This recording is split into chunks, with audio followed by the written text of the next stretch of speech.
10th class student exercise 6.5 exercise है ये triangle की लास्ट एक्सरसाइज का क्वेश्चन नंबर 4 में क्या है? 4 में एक ट्रायंगल राइट ट्रायंगल, तो राइट ट्रायंगल बनाते हैं। राइट ट्रायंगल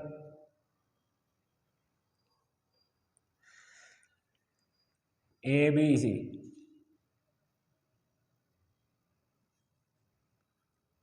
C पे 90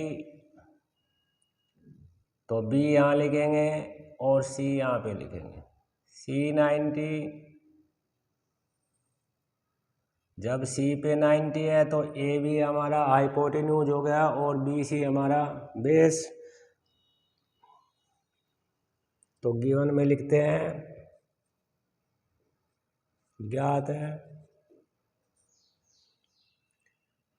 triangle ABC, angle C = 90 degree. सिद्ध करना है या टू प्रूव। सिद्ध क्या करना है? हमें सिद्ध करना है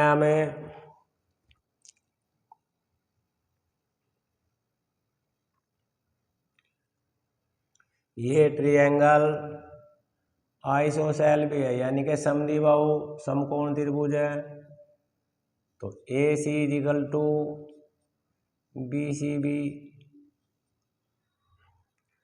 सिद्ध क्या करना है? हमें करना है AB का स्क्वायर यानी कि कर्ण का स्क्वायर = 2AC²। ये हमें प्रूव करना है।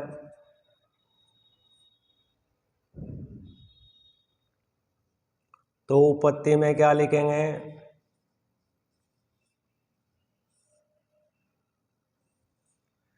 त्रिभुज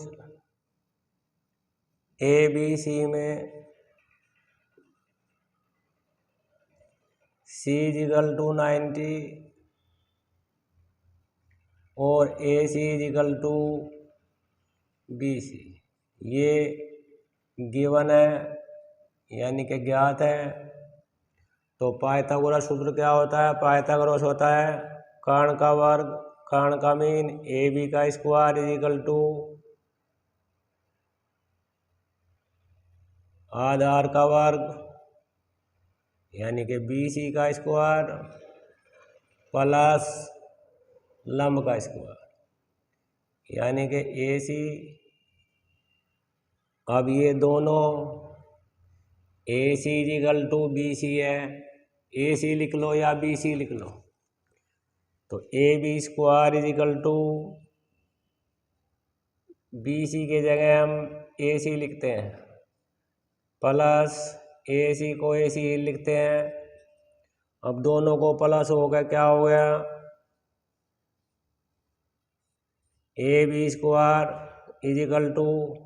= AC² और AC² हो जाएगा 2AC² हो जाएगा। ये हमें प्रूव करना था। क्वेश्चन नंबर 4 इस प्रकार कंप्लीट हो जाता है। क्वेश्चन नंबर 5 में क्या है कि ट्रायंगल में एक आइसोसेल ट्रायंगल है, इसमें 90 नहीं है। ISOCELL mean AC = BC। ये साइड इक्वल इस साइड के है।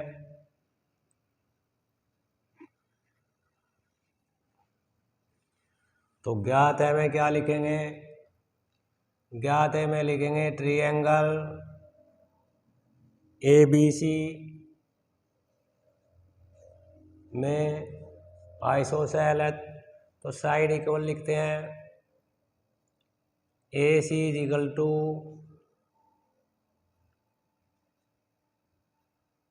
B C. सीध क्या करना है, ट्रायंगल ए बी सी एक राइट ट्रायंगल समकोण त्रिभुज है।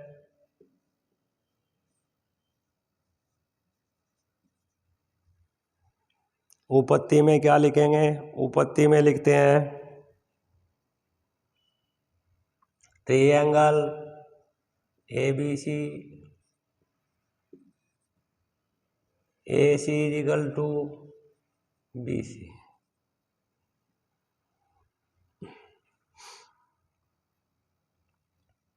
और ज्ञात में क्या दिया है, A B square is equal to A C square दिया है।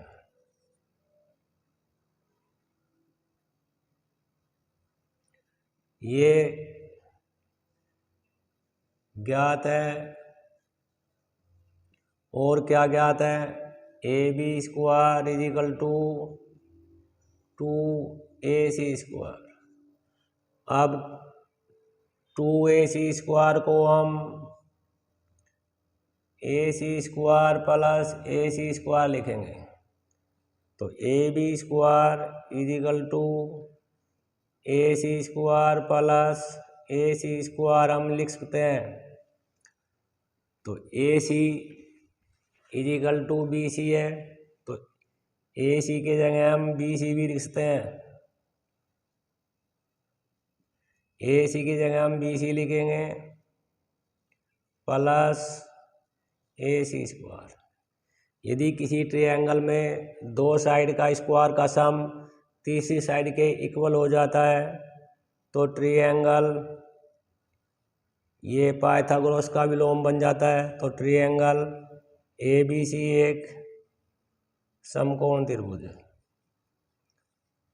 90 का कौन सा एंगल बनेगा, ए बी के opposite angle C, C is equal to 90 बन जाएगा। तो क्वेश्चन नंबर 5 इस प्रकार कंप्लीट हो जाता है। क्वेश्चन नंबर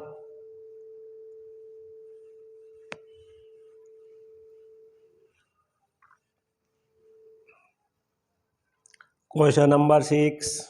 क्वेश्चन नंबर 6 में क्या है, एक इक्विलैटरल ट्रायंगल यानी कि समबाहु त्रिभुज। समबाहु त्रिभुज वो होता है जिसकी तीनों साइड इक्वल होती है।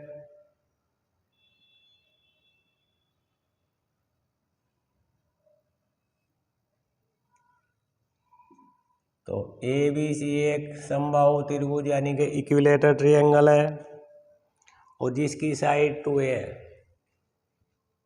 तो ट्रायंगल ए बी सी में A B is equal to A C is equal to B C is equal to 2a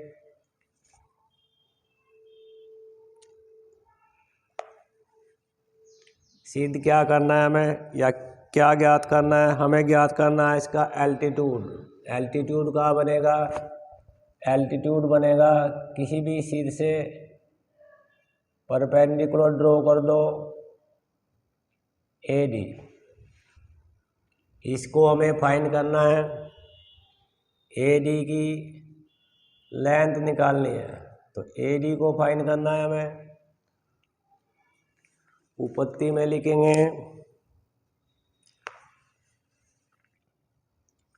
त्रिभुज ए बी सी एक इक्विलैटरल ट्रायंगल है।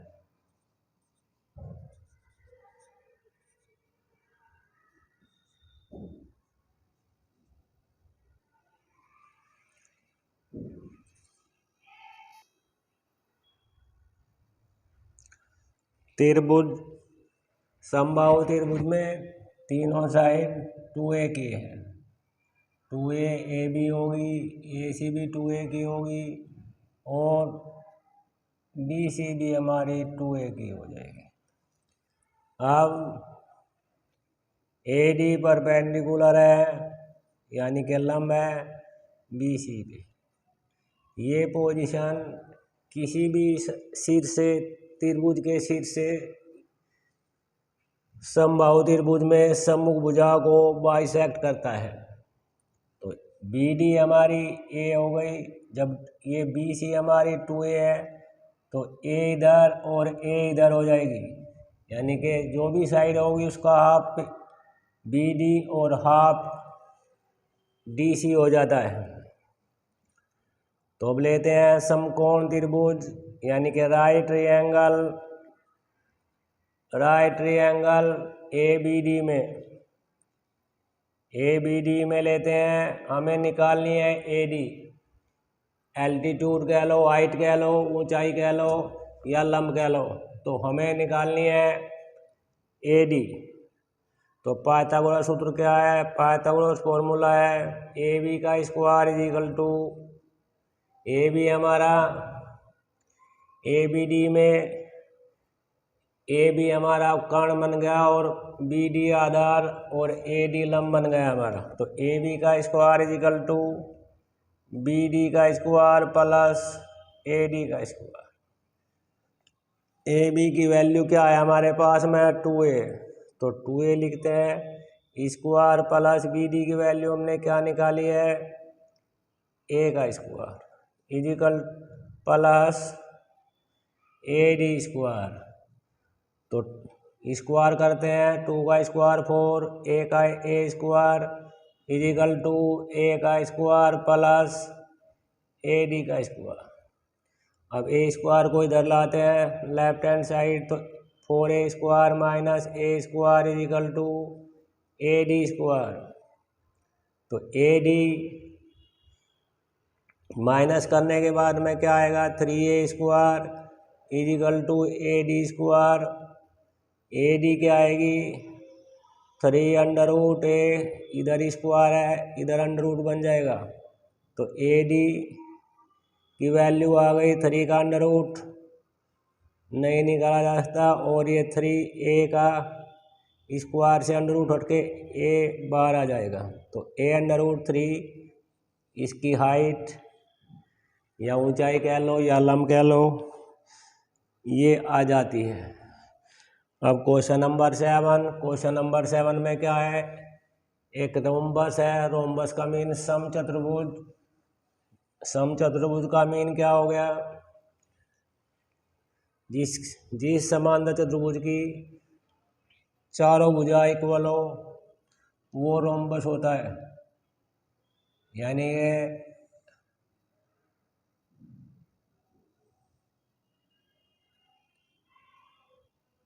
ये कोई रोम्बस है तो ज्ञात में लिखेंगे पैरेललोग्राम। रोम्बस भी पैरेललोग्राम होता है, पैरेललोग्राम ए बी सी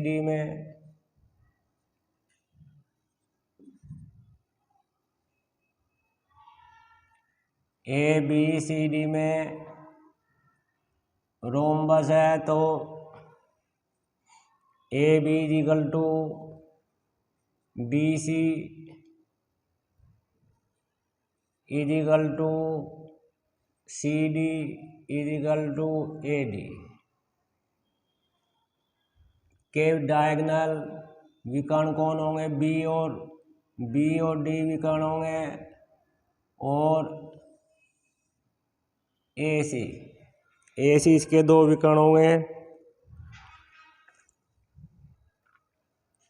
जो एक दूसरे को ओ पर इंटरसेक्ट करते हैं। डायगोनल यानी कि विकर्ण ए बी, ए सी व बी डी एक दूसरे को ओ पर काटते हैं या प्रतिच्छेद करते हैं या इंटरसेक्ट करते हैं। तो सिद्ध क्या करना है? सिद्ध करना है हमें रोम्बस की चारों साइड का स्क्वायर का सम, यानी कि ए बी का स्क्वायर प्लस बी सी का स्क्वायर प्लस सी डी का स्क्वायर प्लस ए डी का स्क्वायर इज इक्वल टू होगा, इसके डायगोनल के स्क्वायर के सम के इक्वल होता है। तो डायगोनल क्या है इसका, A C square plus B D square के इक्वल प्रूव करना है। तो पैरेललोग्राम यानी कि समांतर चतुर्भुज ए बी सी डी में, या रोम्बस लिख लो, समचतुर्भुज में चारों साइड इक्वल है। रोम्बस की चारों साइड इक्वल होती है। A B is equal to B C is equal to C D equal A D. अब लिखेंगे विकर्ण समचतुर्भुज के विकर्ण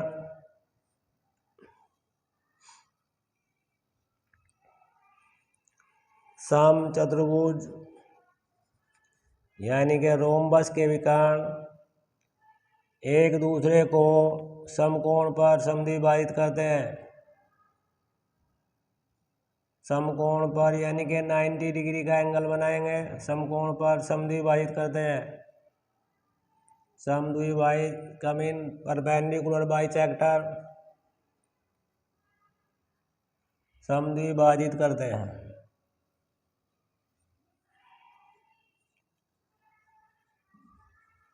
जब समद्विभाजित करेंगे तो ये इक्वल इसके और ये इक्वल इसके और ये 90 डिग्री का एंगल। तो इस प्रकार 4 90 के एंगल ट्रायंगल बन जाते हैं। एक ट्रायंगल में लेते हैं समकोण त्रिभुज यानी कि राइट एंगल समकोण त्रिभुज। किसी भी ट्रायंगल में ले सकते हैं, तो हम तो ए ओ डी में लेते हैं। ए ओ डी में तो 90 का क्या है, एंगल ओ पे है, तो ओ के सामने वाली साइड हो गई ए डी। ए डी हमारा कर्ण बनेगा, यानी कि ए डी का स्क्वायर इजिकल टू ओ ए का स्क्वायर प्लस ओ ए हमारा बेस बन जाएगा और ओ डी हमारा लंब बन जाता है। तो A D square is equal to O A C का हाफ है, तो इसको हम ए सी अपॉन 2 लिख सकते हैं। तो स्क्वायर ये है, ऐसे ही ओ डी को लिखेंगे। ओ डी को हम डी बी या बी डी का बी डी अपॉन 2 लिखेंगे, स्क्वायर है ही इन पे। तो A D square is equal to क्या हो गया, ए सी का स्क्वायर अपॉन 2 का स्क्वायर 4 हो जाता है, और इधर बी डी का स्क्वायर बन गया और 2 का स्क्वायर 4 हो जाएगा। अब एलसीएम लेते हैं, एलसीएम 4 आ जाएगा। A D square is equal to A C का स्क्वायर प्लस बी डी या डी बी का स्क्वायर अपॉन 1 लिख के क्रॉस मल्टीप्लाई करते हैं। क्रॉस मल्टीप्लाई करने के बाद में क्या आ जाएगा, 4 A D square is equal to A C square plus B D square. 4 A D को हम A D plus A D square plus A D square plus A D square लिख सकते हैं, plus is equal to A C square plus B D square. देखो given में क्या है, given में है ए डी के इक्वल तीनों साइड है, चारों साइड इक्वल है। तो फर्स्ट ए डी की जगह हम A B square, A D को चेंज करके ए बी स्क्वायर लिखेंगे। सेकंड को हम बी सी स्क्वायर लिखेंगे। थर्ड को हम सी डी लिखेंगे और फोर्थ को ऐसे ही रहने देंगे, is equal to A C square plus B D square. ये हमें प्रूव करना था। क्वेश्चन नंबर 7 इस प्रकार कंप्लीट हो जाता है। क्वेश्चन नंबर 9 में क्या है, 9 में एक 10 मीटर लंबी सी डी एक खिड़की जो जमीन से 8 मीटर ऊपर है,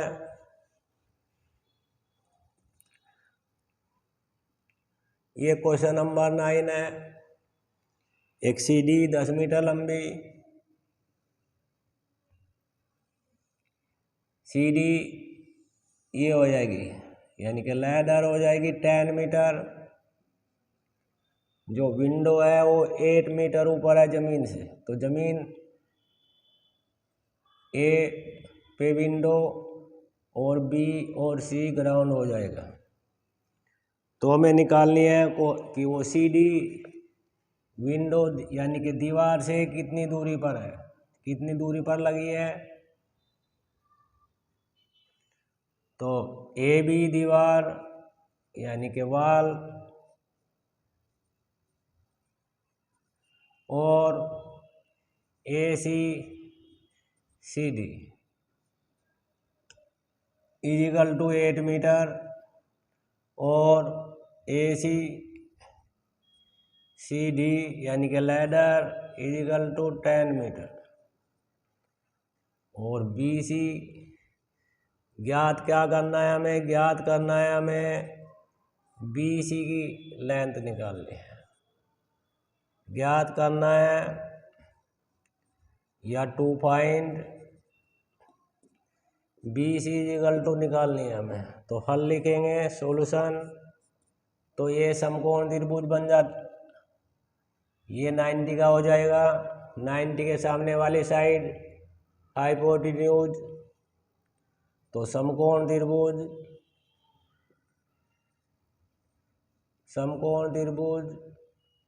ए बी सी में बी पे 90, तो ए सी हाइपोटेन्यूज यानी कि कर्ण, ए बी लंब हो जाएगा और बी सी हमारा आधार बन जाएगा। तो पाइथागोरस फॉर्मूले से ए सी का square is equal to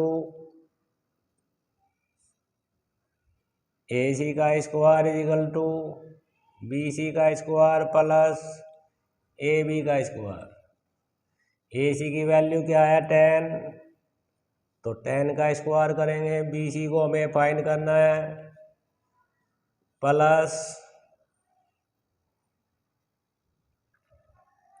A B की वैल्यू हमारे पास 8 है। तो स्क्वायर, अब स्क्वायर हटाते हैं, 10 का स्क्वायर 109 होता है, बी सी का स्क्वायर क्योंकि ये तो हमें फाइंड ही करनी है, 8 का स्क्वायर 64। अब ये प्लस इधर आगे माइनस बन जाएगा, 109 माइनस 64 हो जाएगा is equal to B C square minus करके क्या आएगा 36 वैल्यू हो जाएगी बी सी स्क्वायर की। अब ये स्क्वायर इधर आके अंडर रूट बन जाएगा, 36 का अंडर रूट बनेगा, ये वैल्यू आएगी बी सी की। अंडर रूट लेने के बाद 6 आ जाएगा, बी सी की वैल्यू 6 यानी कि सी डी जमीन पर यानी कि दीवार से 6 मीटर दूरी पर लगी है। सी डी की दीवार से दूरी बराबर क्या हो जाएगी हमारी 6 मीटर हो जाती है। क्वेश्चन इस प्रकार 9 कंप्लीट हो जाता है। Thank you.